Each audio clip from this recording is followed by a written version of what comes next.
नमस्कार, स्वागत है आप सभी का।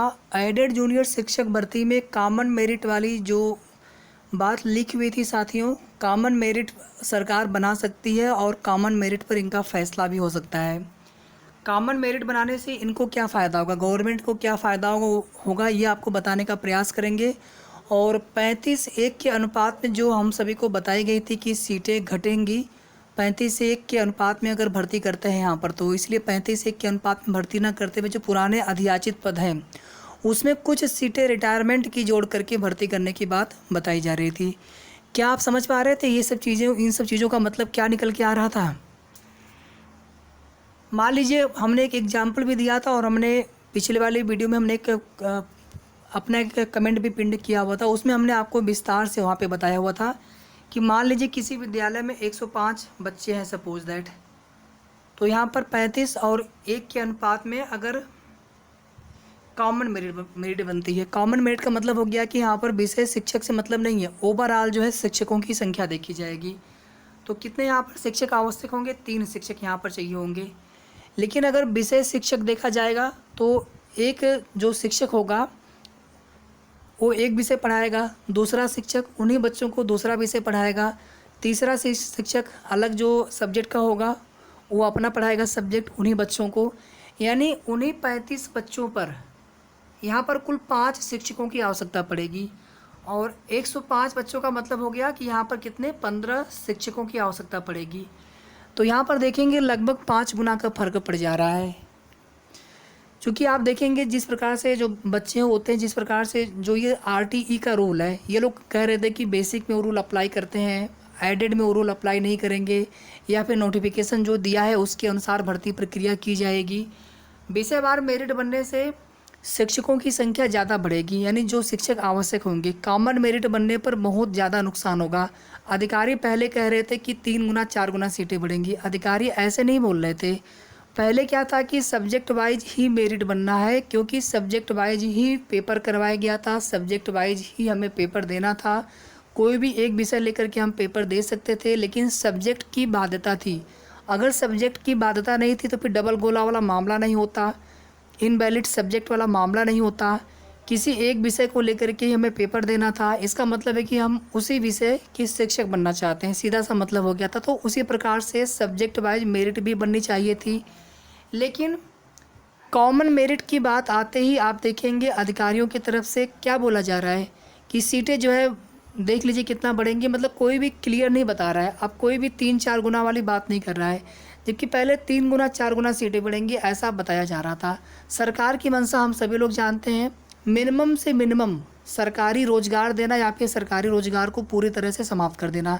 सब कुछ प्राइवेट, आप प्राइवेट कर देना, संविदा पर कर देना। इवन आप देखेंगे जो देश की आर्मी की नौकरी है उसको लेकर के बताने की आवश्यकता है नहीं।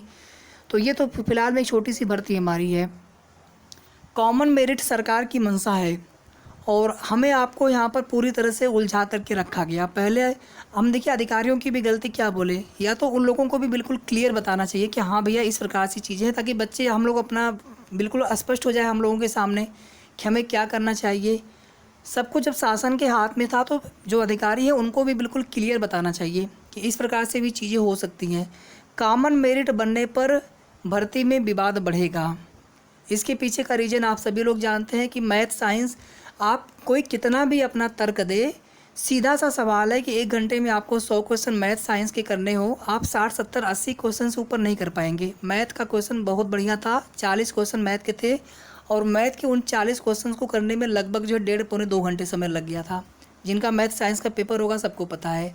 और हिंदी के 100 प्रश्न बहुत ज़्यादा समय आपको लगेगा, तो 1.5 घंटे में, सवा घंटे में, 1 घंटा तो बहुत है, मान लीजिए हम सवा 1.5 घंटा मान लेते हैं, पूरा क्वेश्चन आप कर ले जाएंगे।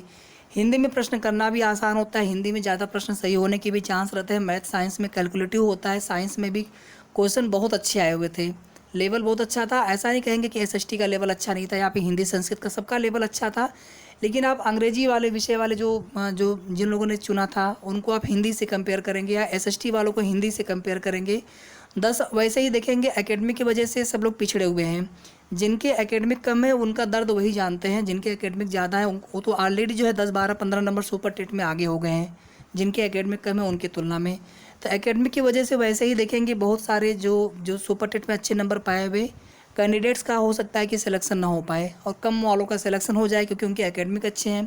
फिर ऊपर से आप कॉमन मेरिट बना देंगे, फिर वापस से वही होगा कि जो सब्जेक्ट हार्ड था, जहाँ पर क्वेश्चन कम बन पाए, अटेम्प्ट हो पाए या कम सही हो पाए, फिर वहाँ के बच्चे कम सेलेक्ट होंगे। जहाँ पर लोग ज़्यादा क्वेश्चन कर लिए, यानी ऑटोमेटिकली उनके गुणांक अच्छे बनेंगे तो उनका सिलेक्शन ज़्यादा होगा।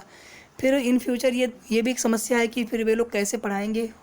कोई अगर हिंदी से तैयारी किया है तो मैथ साइंस को कैसे पढ़ाने जाएगा। वो बात अलग है कि सब लोग पढ़े होते हैं, जैसे मैथ साइंस वाला उसने भी हिंदी पढ़ा होता है।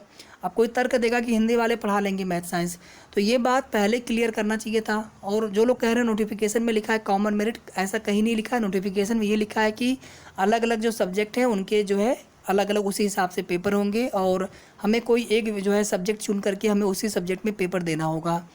तो यहाँ पर कोई ये तर्क बिल्कुल भी आप सही नहीं ठहरा सकते हैं कि कॉमन मेरिट बनना तर्कपूर्ण है, बल्कि वो पूरी तरह से गलत है। सरकार की मंशा को आप समझ नहीं पा रहे। सरकार की मंशा क्या है कि हम 15 शिक्षक क्यों बने, हम 3 ही शिक्षक बने, 3 ही शिक्षक से सारा काम करवा लें हम। सरकार की मंशा आप नहीं समझ पा रहे हैं। जहाँ पर कम से कम 6,000 से 7,000 तक जो है पदों पर भर्ती होनी चाहिए थी, वहाँ पर मात्र 1504 + 390, शायद इससे एक भी पद न बढ़े कॉमन मेरिट बनने पर। और इसमें भी अगर 35(1) का अगर फार्मूला अप्लाई किया गया, जैसा कि बताया जा रहा था, सीटें घट भी जाएंगी। जबकि 35(1) का फार्मूला अप्लाई करने से अगर सब्जेक्ट वाइज अगर मेरिट अगर भर्ती होती है तो उस स्थिति में सीटें काफ़ी ज़्यादा बढ़नी चाहिए, कम से कम 3 से 4 गुना सीटें बढ़नी चाहिए। वर्तमान में जितनी सीटें हैं, मतलब 6,000 से भी ज़्यादा पदों पर भर्ती होनी चाहिए। अब अधिकारियों पर, या कह लीजिए कि जो मुख्यमंत्री कार्यालय से डायरेक्ट जो है वहाँ पर आप देखेंगे हमारे विनीत भदौरिया जी भाई साहब हैं और भी अन्य हमारे नितिन दुबे जी हो गए, सीपी भाई हो गए, सब लोग कोशिश कर रहे हैं, प्रयास यहाँ पर किया जा रहा है कि एक बार फिर से जो है सब्जेक्ट वाइज मेरिट को ध्यान में रखते हुए और रिटायरमेंट की भी सीटें जुड़े प्लस 35(1) के अनुपात में भर्ती को किया जाए। कॉमन मेरिट से, ये कॉमन और सब्जेक्ट वाइज मेरिट पर आप लोग नहीं थोड़ा सा उस पर ध्यान दे पा रहे हैं, लेकिन हमें ये भी एक मुद्दा उसमें रखना है कि सब्जेक्ट वाइज ही मेरिट बननी चाहिए। ये बिल्कुल स्पष्ट होना चाहिए, क्लियर होना चाहिए कि सब्जेक्ट वाइज ही मेरिट बने। और जितने भी हमारे हिंदी वाले भाई बंधु हैं, अगर आप ये बात नहीं समझ पा रहे हैं तो फिर आने वाले समय में आप पछताएंगे, हम तो सब लोग पछताएंगे उसमें। हम सोच रहे हैं कि हमारा हो जाएगा, हमारे अच्छे नंबर हैं, हमें किसी और की सीटें मिल जाएंगी।